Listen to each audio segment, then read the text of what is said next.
Bonjour les audacieux et bienvenue. Je suis Alexia Ferrantelli.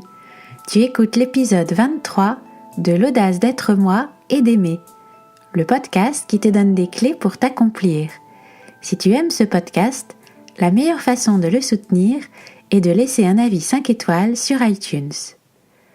Aujourd'hui, on va voir comment faire une demande d'une façon respectueuse de soi et de l'autre. C'est un outil au service de la maturité émotionnelle et de l'autonomie affective dont on a parlé dans les épisodes 16, 17 et 18 qui s'appellent Maturité émotionnelle, Code de bonne conduite et Poser une limite. Ça contribue à éviter les relations de dépendance pour être plutôt dans des relations d'interdépendance, c'est-à-dire où chacun est autonome. Si cette thématique t'intéresse, et si tu ne l'as pas encore fait, je t'invite à écouter aussi les épisodes 16, 17 et 18. Alors, pour faire une demande d'une façon bienveillante, pour l'autre comme pour toi, l'approche de la communication non violente, ou CNV, est vraiment super intéressante. La CNV, c'est une façon de communiquer avec authenticité, sans chercher à manipuler l'autre, ni chercher à le contraindre ou à le culpabiliser. Ça permet d'avoir des relations plus harmonieuses avec les autres et d'être aussi dans une meilleure relation avec toi-même. C'est une façon d'assumer la pleine responsabilité de tes propres émotions, de savoir que chacun peut satisfaire ses propres besoins, tout en maintenant un esprit de collaboration. Ça permet de sortir des conflits de façon constructive, d'éviter d'être dans le jugement, la culpabilité, le rejet, la honte, la colère.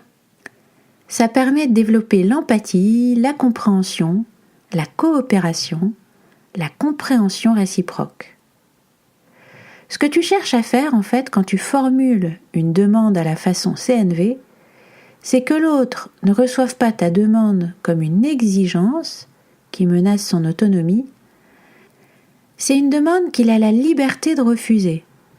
Et s'il y répond, il le fera dans un élan de bienveillance et avec plaisir, le plaisir de donner.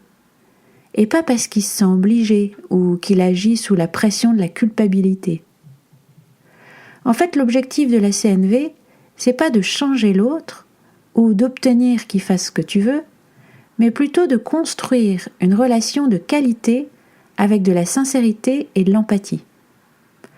Ça peut être très bénéfique dans toutes tes relations, dans ton couple, avec tes enfants, tes amis, dans ton cadre professionnel, avec les membres de ta famille.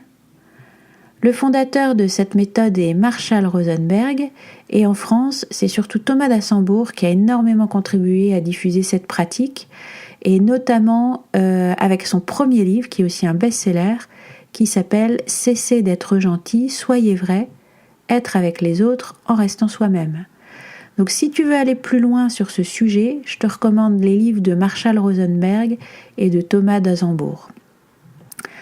Alors, comment est-ce que tu peux faire une demande en CNV ?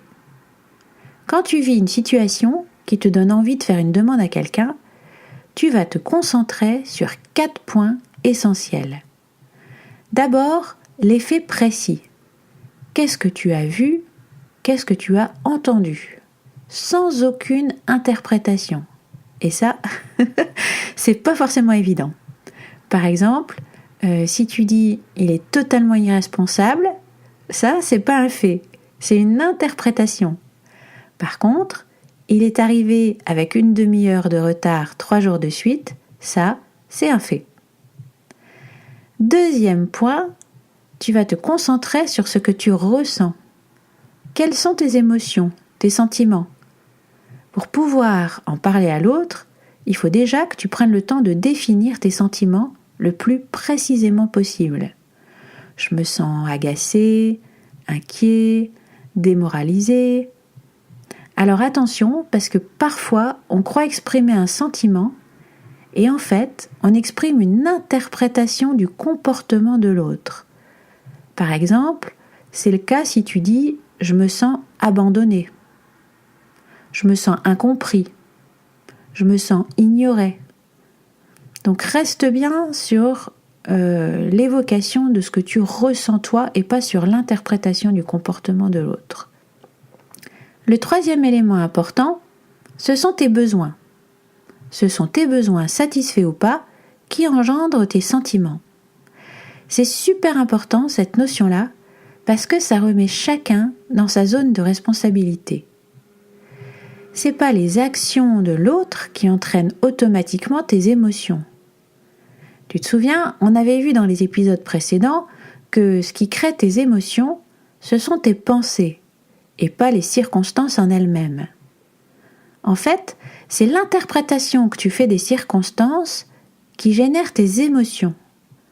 Dans la communication non violente, tu vas justement décortiquer ce qui se passe en toi, à la fois pour mieux le comprendre toi-même, mais aussi pour que l'autre puisse le comprendre et pour pouvoir lui faire une demande claire et précise sur ce qu'il pourrait faire pour te satisfaire. En fait, quand tu ressens des émotions négatives dans une relation, c'est parce que l'interprétation que tu fais des agissements de l'autre heurte un de tes besoins. Par exemple, tu pourrais dire à quelqu'un « Je suis en colère parce que tu arrives en retard ». Quand tu lui dis ça, tu fais découler directement ton état émotionnel de son comportement. Par contre, si tu lui dis « Je suis en colère quand tu n'arrives pas à l'heure parce que j'interprète ton retard comme un manque de respect du temps dont je dispose », tu reprends la responsabilité de tes sentiments. Ça permet à l'autre de bien comprendre ta réalité. Et on peut bien imaginer qu'il sera moins sur la défensive et qu'il se sentira moins attaqué en fait. Ça lui laisse aussi la possibilité de te dire sa propre réalité. Peut-être que tu interprètes mal ce qu'il fait. Ces explications vont peut-être te permettre de changer la pensée que tu as à propos de la situation. Ça te permet aussi de voir que l'action de l'autre n'entraîne pas automatiquement ton sentiment, qu'il y a un espace entre l'autre et toi que tu peux occuper pleinement, en vérifiant l'interprétation que tu fais, en découvrant ton besoin insatisfait. Du coup, tu peux t'apercevoir que le fait que l'autre change de comportement n'est pas la seule alternative. Il y a peut-être d'autres moyens pour satisfaire ton besoin. Et du coup, ça te met dans de bien meilleures dispositions pour faire une vraie demande et pas être dans l'exigence, c'est-à-dire être prêt à entendre un refus de la part de l'autre. Lier directement tes sentiments aux actions de quelqu'un d'autre, ça génère de la culpabilité. Par exemple, si tu dis à ton fils « Je suis malheureux que tu aies de mauvaises notes à l'école », t'essaies de le motiver par la culpabilité. Tu lui dis que ta souffrance dépend de ses actes. On a souvent plus le réflexe de penser à ce qui ne va pas chez l'autre plutôt que de chercher en soi quels sont nos besoins insatisfaits. Alors, une fois que tu as identifié les faits précis, tes sentiments et tes besoins, pour formuler une demande, il te reste encore à clarifier l'action souhaitée. Qu'est-ce que l'autre pourrait faire concrètement pour satisfaire ton besoin ? Il y a des cas où tu n'auras pas envie de faire une demande. Par exemple, si tu as juste envie d'interdire une sortie à ton fils, tu n'es pas dans le cadre d'une demande. Tu peux parfaitement lui dire « Non, je refuse que tu ailles à cette soirée, tu as 16 ans, tu es déjà sorti la semaine dernière, je ne suis pas d'accord pour que tu sortes 2 samedis de suite. » En tant que parent, il peut arriver de juste poser un refus clair et net, que tu peux éventuellement expliciter, comme tu veux, mais ça, c'est pas une demande. L'enfant est obligé d'obtempérer. Il a d'ailleurs tout à fait le droit de ne pas être content, parce qu'il est contraint et donc ça peut ne pas lui faire plaisir. Mais toi, ça t'empêche pas de poser un interdit clair. Dans d'autres cas, par contre, tu auras peut-être plutôt envie de faire une demande à ton enfant, parce que ce que tu veux, c'est développer avec lui une relation qui le responsabilise, qui le rend autonome. Et donc, pour ça, tu souhaites qu'il ait son mot à dire et qu'il puisse lui aussi t'exprimer ses besoins. Donc pour ça, tu pourrais lui faire des demandes dans les situations où tu es prêt à entendre un refus de sa part et à ouvrir une discussion avec lui. Ça peut être par exemple, quand je vois tes vêtements sur le sol de ta chambre, je me sens agacée parce que j'ai besoin d'ordre dans la maison. Peux-tu mettre tes habits dans le panier à linge tous les soirs ? Donc là, tu n'es pas en train d'avoir une exigence, tu fais une demande, donc tu es prêt à en discuter avec lui. Pour formuler une demande, c'est important d'être très précis. Ta demande doit porter sur une action concrète, accessible et positive. Il ne s'agit pas d'utiliser des formules vagues et abstraites qui ne permettront pas à l'autre de savoir vraiment comment satisfaire ton besoin. Par exemple, il ne s'agit pas de dire « Chérie, j'aimerais que tu m'aides plus ». Qu'est-ce que tu entends par là exactement ? Une demande, ça pourrait être plutôt « J'aimerais que tu prépares le dîner tous les lundis soirs », par exemple. Et tu dois être prêt à accueillir avec empathie les sentiments et les besoins qui empêcheraient l'autre de faire ce que tu lui demandes. Qu'est-ce que ça veut dire ? Ça veut dire que tu vas lui donner toute ton attention. Tu vas bien écouter sa réponse, tu vas lui donner tout le temps dont il a besoin, jusqu'à ce que tu aies parfaitement compris ce qu'il veut te dire. Et alors là, vous pourrez avoir un vrai échange où chacun cherche une solution pour que le besoin de chacun soit respecté, et vous vous retrouvez tous les deux ensemble en train d'essayer de résoudre un problème, au lieu d'être l'un contre l'autre. Voilà tous les ingrédients d'une demande en CNV. Et bien sûr, c'est aussi super d'écouter les demandes des autres de cette façon-là, même s'ils ne connaissent pas les principes dont on vient de parler d'ailleurs. Quand tu écoutes quelqu'un qui te fait une demande, tu peux te concentrer sur les faits dont il parle, sur ce qu'il ressent, sur ses besoins inassouvis et sur ce qu'il aimerait que tu fasses. Pour bien le comprendre, tu peux lui poser des questions, reformuler en ayant en tête ces 4 éléments, et ça te permet de ne pas recevoir ce qu'il dit comme une critique ou une attaque, mais de voir derrière ça quelle est sa souffrance et quels sont les besoins non assouvis, et aussi de bien comprendre ce qu'il aimerait précisément que tu fasses pour satisfaire ses besoins en fait. Et surtout, il y a un autre truc aussi, c'est quand tu fais une demande, si l'autre y accède, oublie pas d'amplifier ta satisfaction de la même façon. Par exemple, quand je vois que tu mets la table sans râler tous les soirs depuis une semaine, ça me fait super plaisir. Je me sens soutenue et ça renforce ma confiance en toi et dans le fait que tu assumes tes responsabilités. Alors, voilà ce que je te propose cette semaine. Va sur le site pour télécharger le document « Les outils d'auto-coaching ». J'y ai ajouté une liste de sentiments et une liste de besoins qui peuvent te permettre de beaucoup préciser ce que tu ressens et ce dont tu as besoin, car notre vocabulaire est souvent super pauvre sur ces 2 notions. Je t'ai aussi noté l'articulation d'une demande suivant les principes de la communication non violente. Une fois que tu as téléchargé tout ça, ce que je te propose, c'est d'identifier un problème relationnel que tu as avec quelqu'un et qui est récurrent dans votre relation. Prends le temps d'identifier clairement les faits précis qui te gênent. Attention, les faits, pas une interprétation des faits. C'est une partie qui peut être difficile.